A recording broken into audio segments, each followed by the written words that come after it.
10वां अध्याय। ब्राह्मण विष्णु रुद्रों का आयु काल। परमेश्वर बोले, हे विष्णु, तुम्हारे संबंध में मेरी ये और भी आज्ञा है कि तुम सर्वज्ञ, सब लोकों में पूज्य मान्य होगे। ब्राह्मण के बनाए लोकों में कभी दुख उत्पन्न होगा तो तुम्हें उसे नष्ट करने को तत्पर होंगे, और मैं तुम्हारी सर्व कार्यों में सहायता करूंगा। मैं तुम्हारे कठिन से कठिन शत्रुओं को मारूंगा। तुम अनेकों अवतार धारण कर जीवों को कल्याण कर कीर्ति का विस्तार करोगे। तुम्हें कोई भेद न होगा। यदि कोई रुद्र भक्त तुम्हारी निंदा करेगा तो उसके समस्त पुण्य शीघ्र ही नष्ट हो जाएंगे। तुमने निग्रह अर्थात बंधन और अनुग्रह अर्थात कृपा करने की सामर्थ्य होगी। हे नारद, ऐसे ही कहकर मुझ ब्राह्मण का हाथ विष्णु के माथे पर धरकर शिव जी ने कहा कि तुम सर्वदा इनके दुख में सहायता करना। तुम सबके अदृश्य और मुक्ति देने वाले हो। तुम सब कार्यों के साधक और सबके प्राण रूप होगे। हे हरि, तुम पर जब कभी संकट आवे तो मेरी इसी रुद्र शरीर का भजन करना। तो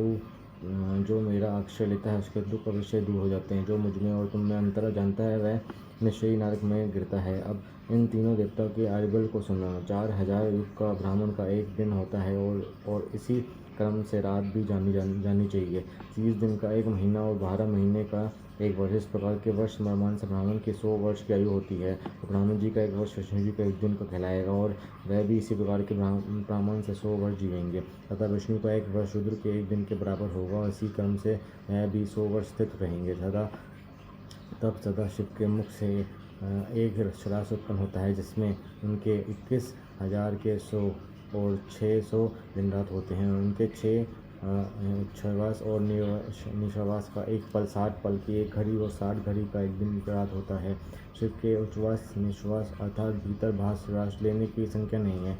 इसी कारण शिव का उत्थान अक्षय है। अर्थ है, तुम मेरी आज्ञा से रूप की रक्षा करते हुए अनेक प्रकार के गुणों से सृष्टि का कार्य करो। ब्रह्मा जी कहते हैं कि जब शिव जी ने ऐसा कहा तब उनके वचनों को सुनकर विष्णु जी ने विदेश को प्रणाम कर कहा कि हे कृपा सिंधु, मैं आपकी सब आज्ञाओं को सर्वदा के लिए शिरोधार्य करता हूँ और वचन देता हूँ कि ऐसा ही करता रहूँगा। फिर तो शिव जी ने अपना मंगल में हाथ विष्णु जी के सवाद पर फेर कर उन्हें धर्मोपदेश देकर अनेकों वर दिया।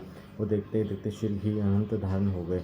उसी समय से इस लोक में लिंग पूजा की विधि चली। लिंग से प्रतिष्ठित शिव जी भक्ति मूर्ति प्रदायक हैं। यदि कोई इस आख्यान को लिंग के समीप करता रहता है वह 6 महीने में शिवरूप हो जाता है। मुनियों, इसका पुण्य फल कहने में मैं असमर्थ हूँ। अति शिव महापुराण रुद्र संहिता का 10वां अध्याय समाप्त।